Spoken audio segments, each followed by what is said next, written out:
Приветствую вас, дорогие гости и подписчики нашего канала.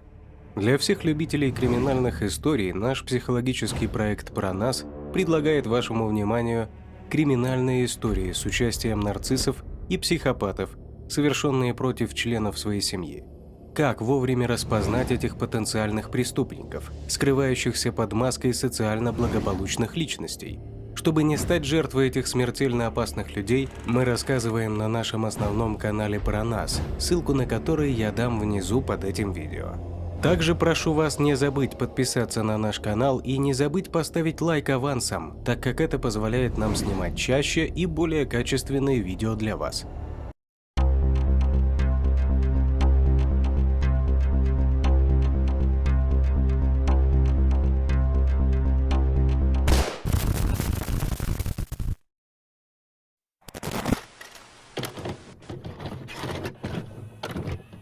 There should be no law against killing people. I know it's a wrong thing, but hell, you restrict somebody from it, they're gonna want it more. Вечером 22 сентября 2006 года Кэсси Джо Стоддарт, 16-летняя ученица средней школы Покателла High School, гостила у своих тети и дяди в их большом доме в северо-восточной части округа Беннек, штат Айдахо. Ее родственники Эллисон и Фрэнк Контрерас уехали за город на выходные и попросили Кэсси присмотреть за домашними животными. Это был вечер пятницы. Девушка хотела весело провести его вдали от родителей и отдохнуть в приятной компании, поэтому пригласила в дом своего парня Мэтта Бекхэма, который приехал около 18:00. Позже к ним присоединились два друга Мэтта, Брайан Дрейпер и Тори Адамчик. Стоддарт провела для друзей экскурсию по всему дому, после чего подростки прошли в гостиную, чтобы вместе посмотреть нашумевший боевик «Убить Билла 2». Однако еще до его окончания Адамчик и Дрейпер захотели уйти, сообщив, что хотят посмотреть другой фильм в местном кинотеатре. Стоддарт и Бекхэм остались в доме одни, смотрели телевизор и мило проводили вечер. В какой-то момент в доме отключилось все электричество, и они оказались в кромешной темноте, из-за чего не на шутку испугались, но продолжили оставаться вместе. Потом несколько лампочек все же загорелись вновь. Неожиданно Бекхэм заметил, что одна из собак семьи Контрерансов постоянно смотрит на лестницу в подвале, периодически лая и рыча, но не придал этому большого значения.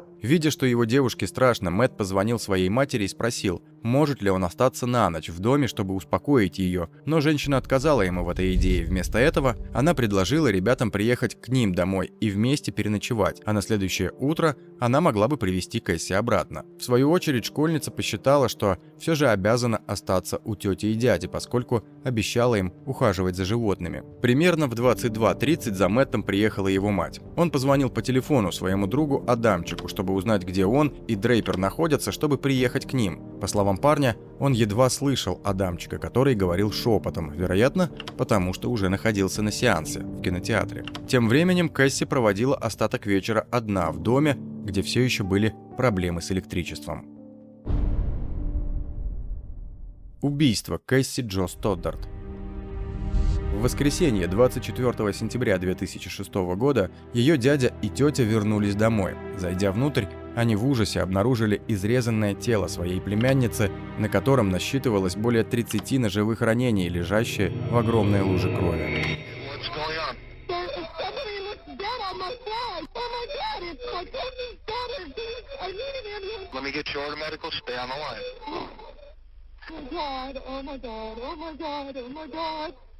Everybody out. There's a girl dead on my floor. Honey, is she breathing? No, she isn't. She's cold. После звонка в 911 на место прибыл лейтенант полиции штата Айдахо Роберт Рауш и несколько его помощников. Еще при осмотре места происшествия нам стало ясно, что Кэсси вела отчаянную борьбу со своим насильником, заявил капитан полиции штата Айдахо Джон Гаски. Она правда боролась за свою жизнь. Следователи приступили к поискам убийцы и изучению всех деталей того вечера. Для этого им было важно установить личности людей, в последний раз видевших Кэсси живой. Первым на допрос был приглашен Мэтт Бекхэм, ее бойфренд. К удивлению, во время общения с полицейскими он вел себя почти безэмоционально, что сразу было расценено как тревожный сигнал. Подросток прошел проверку на полиграфе, после чего назвал имена Дрейпера и Адамчика, которые, по его словам, тоже побывали в доме в ту ночь. В свою очередь, Дрейпер и Адамчик рассказали офицерам, что они были шокированы, когда им сообщили о смерти Стоддарт и не знают никого, кто хотел бы причинить зло их подруге. При этом история подростков казалась крайне подозрительной. Парни утверждали, что сходили на фильм ужасов под названием «Пульс» в местный кинотеатр после того, как покинули дом, где вскоре было обнаружено тело Кэсси. Однако детали в их рассказе просто не сходились между собой. К примеру, ни один из них не смог вспомнить сюжет якобы просмотренного фильма или описать помещение кинозала. Кроме того, общий школьный знакомый подростков, работавший в названном ими кинотеатре в ночь убийства, рассказал следователям, что не видел там Дрейпера и Адамчика. В конце концов, и Дрейпер, и Адамчик были сломлены под давлением сотрудников полиции и признались, что находились в доме во время убийства. После признания они постепенно стали сотрудничать со следователями и раскрывать все больше подробностей смерти Кэсси Джо Стоддарт. При этом каждый из подростков обвинял в случившемся другого. Что на самом деле произошло той ночью? She didn't do anything but attend school. She didn't do anything but be friends with somebody else and just about everybody. Дрейпер рассказал, что во время экскурсии по дому родственников Кэсси показала друзьям все основные комнаты, в том числе и подвал. Дрейпер открыл в него дверь, пока никто не видел, чтобы можно было незаметно вернуться в дом. После этого Дрейпер и Адамчик изъявили желание пойти в кино, но на самом деле они отъехали подальше, чтобы надеть приготовленные заранее костюмы, состоящие из темной одежды, перчаток и белых раскрашенных масок. Подростки тихо вошли в дом через подвал и стали намеренно издавать громкие звуки, безуспешно пытаясь заманить Бекхэма и Стоддарт вниз, чтобы напугать их. Тогда они нашли рубильник и отключили во всем доме электричество, но и это не заставило Мэтта и Кэсси достаточно запереживать, чтобы отправиться в подвал. Они вернули освещение и стали ждать, когда Мэтт покинет дом. Осознав, что в доме нет никого, кроме Кэсси, парни поднялись из подвала, перед этим вновь выключив свет. Дрейпер был вооружен кинжалом, а Адамчик – большим охотничьим ножом, купленным в ломбарде. Дрейпер открыл и громко захлопнул дверцу шкафа на верхней площадке лестницы, чтобы напугать Стоддарт, которая лежала на диване в гостиной. Затем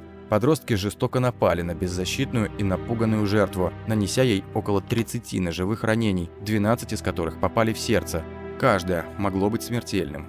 Тори Адамчик упорно защищал свою невиновность, утверждая, что он не наносил удары Кэсси ножом и думал, что они просто разыграют Стоддарт жестокой шуткой. С другой стороны, Брайан Дрейпер взял на себя ответственность за несколько ножевых ранений, нанесенных погибшей, но заявил, что Адамчик также принимал непосредственное участие в убийстве и заставлял его бить девушку. Также он привел полицейских в каньон Блэк-Рок, где после совершения зверского преступления подростки избавились от одежды, масок и оружия, которые использовали в ту ночь. После ареста двух школьников следователи получили ордер на обыск в домах их семей. Комнаты обоих мальчиков были украшены жуткими вещами, страшными масками и полками с фильмами ужасов на DVD. Но эти находки не шли ни в какое сравнение с обнаруженной уликой, которая позволила по-новому взглянуть на мотивы, побудившие подростков совершить этот чудовищный поступок. Там же, где Дрейпер и Адамчик избавились от оружия и масок, следователи обнаружили серию записей, на которых эти двое излагали свой план стать печально известными серийными убийцами. Оказалось, что Кэсси была не случайной жертвой и что ее убийство они планировали уже давно. Дрейпер часто снимал девушку на видео в школьных коридорах, разговаривая с ней в дружеском тоне.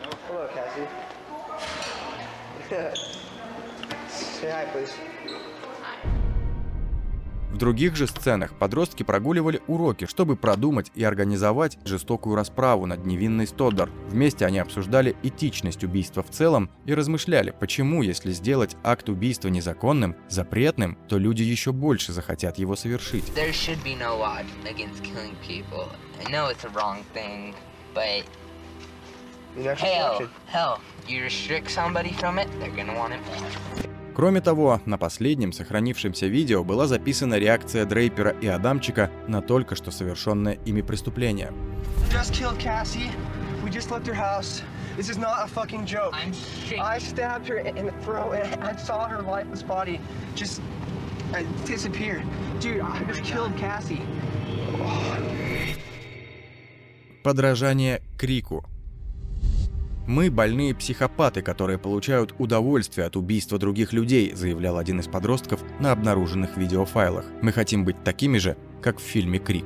Кэсси Стоддарт была первой и единственной жертвой, погибшей от рук Дрейпера и Адамчика, но известно, что они не желали на этом останавливаться и думали о том, как лишить жизни нескольких других одноклассников, а потом покинуть свой маленький городок, чтобы продолжить убивать. Те, кто знаком с серией фильмов «Крик», могут заметить очевидное сходство между этим преступлением и сюжетом первой части хоррор-франшизы, в которой двое не вполне адекватных, одержимых ужасами старшеклассников пытались посеять панику в своем маленьком городке, убивая школьников. Во время расследования Адамчик признал, что действительно был вдохновлен этим фильмом и стремился подражать «Крику». Ему были интересны различные убийства и особенно серийные. Дрейпер же поделился тем, что на него наибольшее влияние оказала печально известная история Эрика Харриса и Дилана Клиболда, которые устроили стрельбу в средней школе Колумбайн 20 апреля 1999 года, унесшую жизни 12 учеников и одного учителя. Он надеялся совершить подобный акт в своей школе с помощью Адамчика, но впоследствии перенял фантазию товарища о серии убийств одноклассников, так как ему не было важно, какое преступление совершить. Главной задачей было верно спланировать и организовать жестокое убийство по всем канонам жанра. Брайан Дрейпер и Тори Адамчик предстали перед судом по отдельности и были осуждены за убийство первой степени в апреле и июле 2007 года соответственно. Ввиду тяжести совершенного ими преступления, подростки получили пожизненное заключение без права на условно-досрочное освобождение, несмотря на то, что на момент совершения преступления им было по 16 лет. Дрейпер и Адамчик руководствовались извращенным желанием реализовать свои жестокие фантазии. Но почему они возникли? Через 15 лет после осуждения Дрейпер дал интервью Кейту Моррисону из Dateline по телефону из исправительного учреждения штата Айдахо. «Я чувствовал себя никем, и я чувствовал, что стал бы кем-то более значимым, если бы сделал что-то, знаете ли, большое или плохое», — сказал он, добавив, что из-за своего заикания он не чувствовал, что вписывается в окружающее его общество, и что в настоящее время он сожалеет о том, что сделал. Убийство Кэсси Джо Стоддарт было бессмысленным и трагическим актом насилия, опустошившим ее семью, друзей и общество. Она была яркой, красивой, доброй девушкой, которую ждало большое будущее, и ее безвременная смерть стала глубокой утратой для всех, кто ее знал. Действия Дрейпера и Адамчика служат леденящим душу напоминанием об опасности неконтролируемой агрессии и о том, как это важно своевременно выявлять и устранять кризисы психического здоровья у подростков. Как вам кажется, были ли подростки настоящими психопатами с манией величия, которые с самого начала отдавали себе отчет в происходящем? Или они просто слишком погрузились в мир ужастиков, увлеклись выдуманной ими же ролевой игрой, но зашли в ней слишком далеко? Свое мнение пишите в комментариях под видео.